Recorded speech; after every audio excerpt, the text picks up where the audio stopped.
بسم اللہ الرحمن الرحیم۔ محترم ناظرین و سامعین، master on line Quran channel میں آپ کو خوش آمدید کہتا ہوں۔ آج کے اس ویڈیو میں ہم آپ کو سورۃ القلم سبق نمبر 4 تجوید و قراءت کے ساتھ پڑھائیں گے۔ اگر آپ ہمارے اس چینل پر نئے ہیں تو چینل کو سبسکرائب ضرور کریں اور گھنٹی کے بیل آئیکن کو بھی ضرور دبائیں تاکہ اس طرح کی مزید ویڈیوز آپ کو ملتی رہیں۔ بسم اللہ الرحمن الرحیم۔ قال اوسطهم، قال قاف پر حرف مستعلیہ میں سے الف مدہ ہے، الف سے پہلے اگر زبر ہوتا الف مدہ ہوگا۔ قال اوسطهم، سط طا پر حرف مستعلیہ میں سے ہے، اوسطهم الم اقل لکم، اوسطهم الم، یہاں پر اظہار شفوی ہے، میم ساکن کے بعد حرف با اور میم کے علاوہ کوئی بھی حرف آ جائے تو میم ساکن میں اظہار شفوی ہوگا، یعنی گناہ نہیں کریں گے۔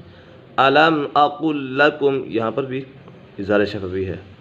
اقل قاف پر ہے حرف مستعلیہ میں سے ہے، اقل لکم لولا تسبحون، یہاں پر مد عارض ہے، حرف مدہ کے بعد عارض سکون ہو، یعنی وقف کی وجہ سے کوئی حرف ساکن ہو جائے تو مد عارض ہوگا۔ قالوا سبحان، صبح با کے اوپر قلقلہ ہو رہا ہے، حرف قلقلہ 5 ہے، قاف طا با جیم دال، قلقلہ کے معنی جنبش اور حرکت کے ہیں۔ ان حروف کو ادا کرتے وقت مخرج میں جنبش سی ہوتی ہے جس کی وجہ سے آواز لوٹتی ہوئی نکلتی ہے۔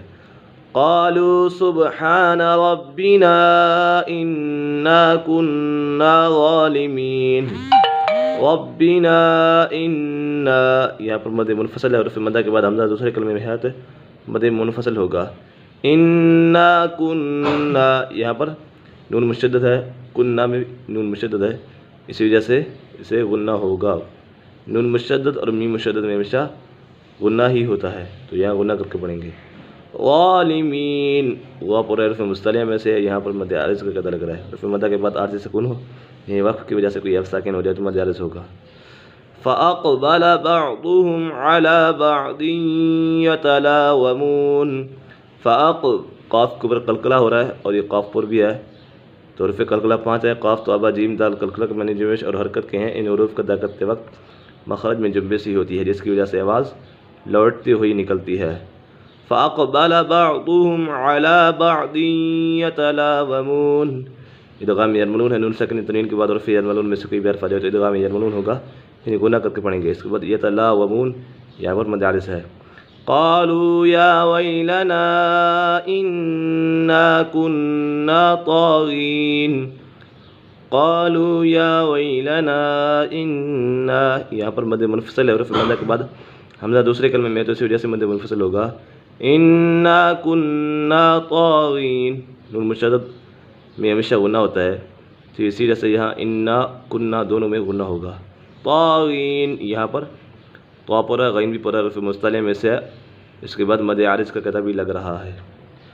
عسى ربنا ان يبدلنا خيرا منها، عسى ربنا ان يبدلنا، یہاں پر مد منفصل ہے، اس کے بعد این، یہاں پر ادغام یرملون ہے، نون ساکن یا تنوین کے بعد حرف یرملون میں سے کوئی بھی حرف آ جائے تو ادغام یرملون ہوگا، یعنی را اور لا میں بلا غنہ، را اور لا میں غنہ نہیں ہوگا، باقی 4 حروف یا واو میم نون میں غنہ ہوگا۔ باقی اوپر قلقلہ ہو رہا ہے۔ ان یبدلنا خیرا منها، میم مشدد ہے، میم مشدد میں ہمیشہ غنہ ہوتا ہے۔ منها انا، یہاں پر مد منفصل ہے، حرف مدہ کے بعد حمزہ دوسرے کلمے میں ہے تو اس وجہ سے مد منفصل ہوگا۔ انا الی، یہاں پر بھی مد منفصل ہے، حرف مدہ کے بعد حمزہ دوسرے کلمے میں ہے تو یہاں پر بھی مد منفصل ہوگا۔ الی ربنا راغبون، کذالک العذاب، یہاں پر قلقلہ ہوگا۔ ولعذاب الآخرۃ اکبر لو كانوا يعلمون، یہاں پر مد عارض کا قطع لگے گا۔ ایک مرتبہ اس کو روان کے ساتھ پڑھ لیتے ہیں۔ بسم اللہ الرحمن الرحیم۔ قال اوسطهم الم اقل لكم لولا تسبحون، قالوا سبحان ربنا انا كنا ظالمین، فأقبل بعضهم على بعض يتلاومون، قالوا يا ويلنا إنا كنا طاغين، عسى ربنا أن يبدلنا خيرا منها إنا إلى ربنا راغبون كذلك العذاب ولعذاب الآخرة أكبر لو كانوا يعلمون صدق الله العظيم.